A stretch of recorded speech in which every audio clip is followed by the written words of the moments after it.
Jenny, we've decided Thanksgiving needs to be smaller this year. I stopped with my coffee halfway to my lips and stared across the marble kitchen of my $5.4 million estate. My mother's voice was perfectly calm. Melissa thinks it would be better if you didn't come. I lowered the cup. I'm sorry, what? There's been too much tension lately, Mom said. We're keeping it to immediate family. I swallowed. Is Melissa's boyfriend coming? Of course. And his parents? A pause. Yes. So apparently, immediate family included my sister's boyfriend's parents. Just not me. I wanted to ask what I'd done. I wanted to remind her how many Thanksgiving dinners I'd paid for, how many birthdays and anniversaries I'd hosted in this very house. Instead, I fell into the habit I'd spent 36 years perfecting. Okay, I said quietly.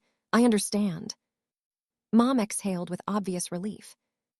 Then, just before hanging up, she added something that made me straighten. Oh, and make sure the side entrance is unlocked Thursday morning. What? I have to go, Jenny. We'll talk later. The line went dead. I stood alone in my kitchen, staring at my phone. Why would anyone from my family need access to my estate on Thanksgiving if I wasn't even invited to Thanksgiving? I opened our family group chat. Nothing. No mention of dinner, no address, no plans. That bothered me more.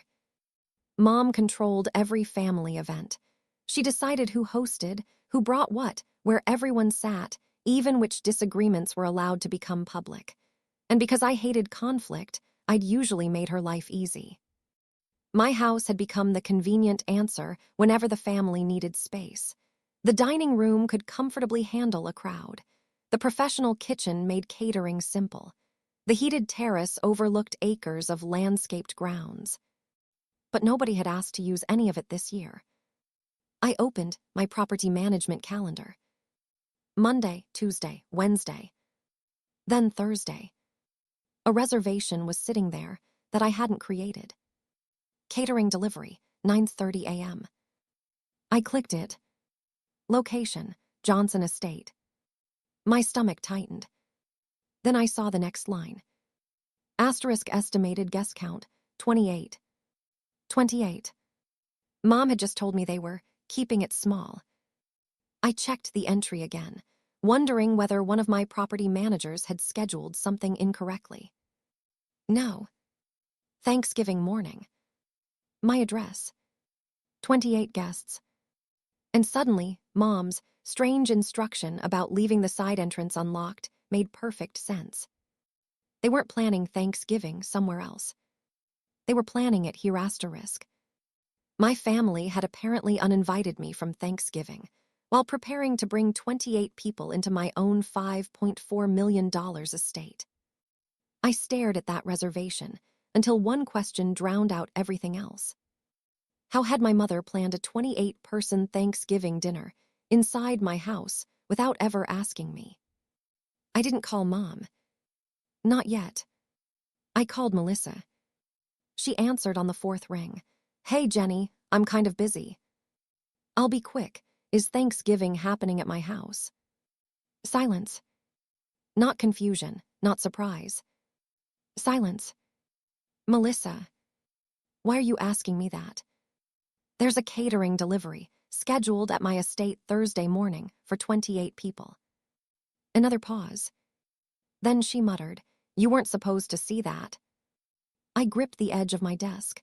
So it is happening here. Mom thought it made sense. You have that huge dining room, the professional kitchen, the terrace is heated, and there's plenty of parking. I almost laughed. You mean my house is good enough for Thanksgiving, but I'm not. You're making it sound worse than it is.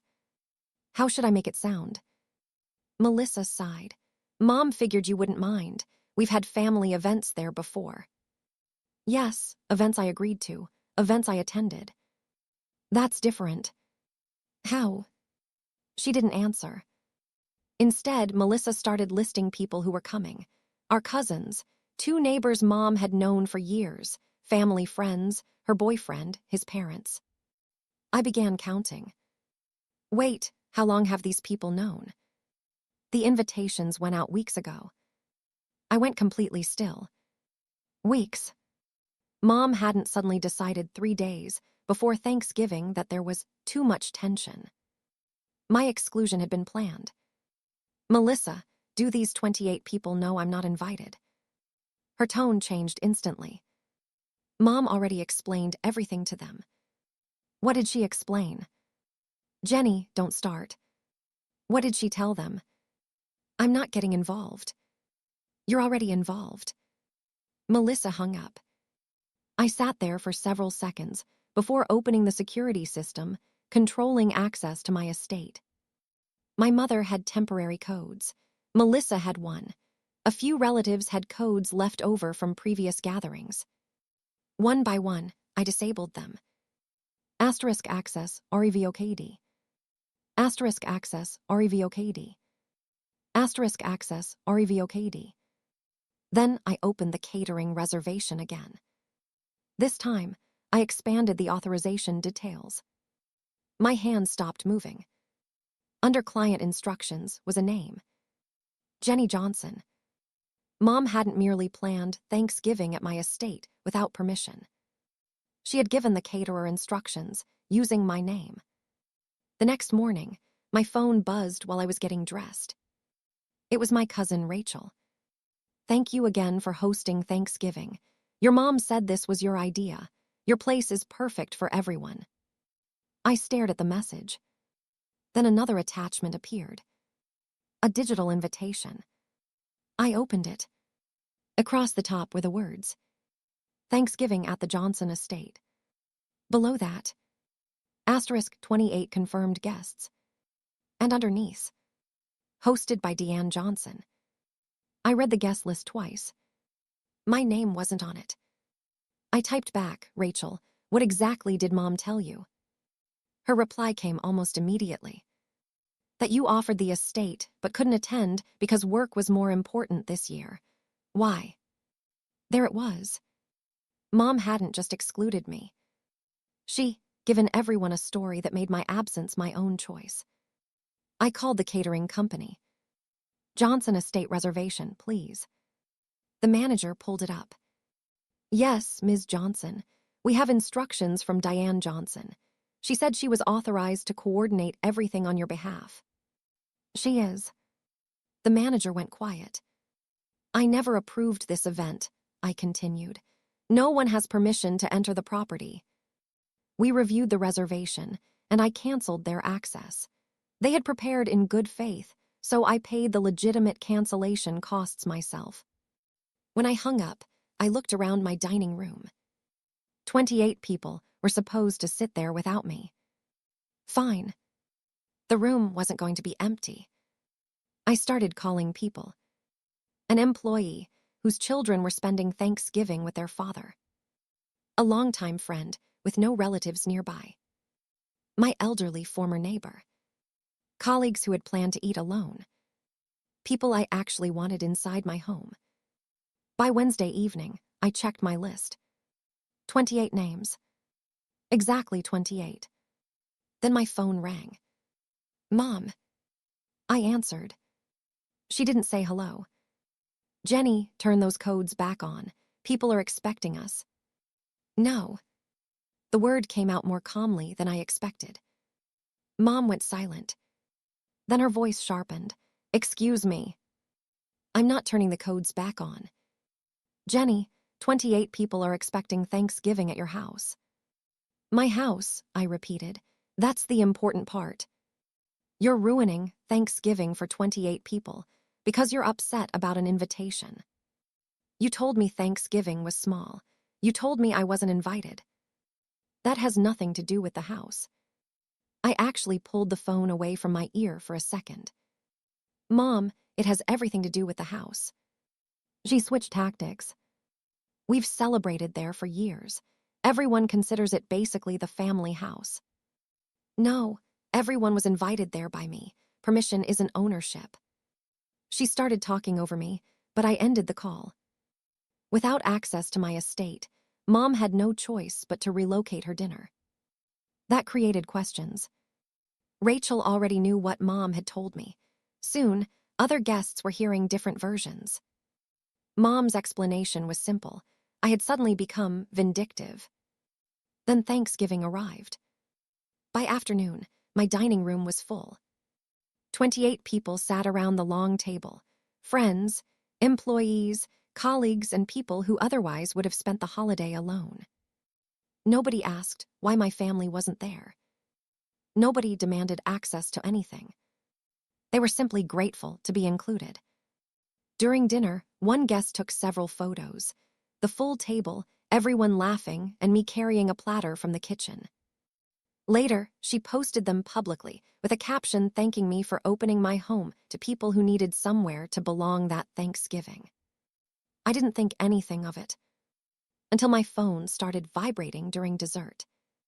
The family group chat was exploding. Relatives at Mom's relocated gathering had seen the pictures. I thought Jenny was working. Wasn't this supposed to be at her house? Why did the venue change? People were comparing what Mom had told them. Then my phone rang. Mom. I ignored it. It rang again. Then again. On the fourth call, I excused myself from the table and answered. Mom. She cut me off. Do you understand how badly you've embarrassed this family? I looked through the dining room doorway at 28 people finishing dessert inside my home. Then I said, I'm not discussing this privately anymore. Jenny. I hung up. The family group chat was still exploding. Why did Jenny lose her own invitation? Diane, you told us she volunteered the estate. I thought Jenny chose not to come. For once, I didn't call Mom to smooth things over. I typed one message. Since everyone is asking, here's what actually happened. Mom called me 3 days before Thanksgiving and said the family was keeping it small, so I wasn't invited. I later discovered 28 people had been invited to Thanksgiving at my estate. I never authorized that gathering. I also never told anyone I was too busy for family. Then I attached the message showing I'd been excluded. I added the catering reservation, made under my name. And I stopped typing. Rachel responded first. Jenny, I'm so sorry. I genuinely thought you offered the house. One of my aunts followed. Diane told me Jenny didn't want to attend. Then another. She told me the same thing. Mom finally appeared in the chat. This is a private family matter. Jenny didn't need to humiliate everyone publicly. I stared at that sentence. She still wasn't apologizing. Melissa jumped in. Mom was just trying to give everyone a nice Thanksgiving. Jenny could have handled this differently. Rachel answered before I could. By letting you use her house after you excluded her. Melissa stopped responding. More relatives began questioning Mom. Several left the group chat entirely after demanding an explanation she wouldn't give. Mom called me again. This time I answered. You've made me look like some kind of monster, she said. I posted what happened. You're selfish. I glanced around my dining room. Nobody there had needed to lie to get through my doors. So I gave Mom the sentence I should have given her years earlier. You didn't want me at your Thanksgiving. You wanted my house at it. She had no answer. I ended the call. Over the next few days, the photographs from my Thanksgiving kept circulating. Guests shared them because the evening had meant something to them, and relatives who saw the posts finally understood how ridiculous Mom's story had been. I supposedly cared too much about work to spend Thanksgiving with family, yet I had spent the entire holiday cooking, serving, and opening my home to 28 people. After that, I changed how access to my estate worked permanently. No standing family codes. No assumption that my dining room was available. No events arranged through Mom. Anyone who wanted to use my property had to ask me directly and receive explicit permission. Mom and Melissa lost the access they had treated like ownership. The financial changes went further. I stopped paying for celebrations, simply because keeping everyone happy had always seemed easier than saying no. Some relationships survived. Rachel apologized personally. Two of my aunts admitted they had believed for years that I was deliberately distancing myself because that was how Mom described me. I kept those relationships. My relationship with Mom became distant. And strangely, the distance brought something I hadn't expected. Peace. For years, Mom had controlled who belonged at the family table. But once she excluded me, she discovered she couldn't separate me from everything I provided. My home wasn't the family estate. It was mine. My generosity wasn't an obligation. It was a choice. Months later, I hosted another holiday dinner. I stood in that same kitchen as voices carried in from the dining room.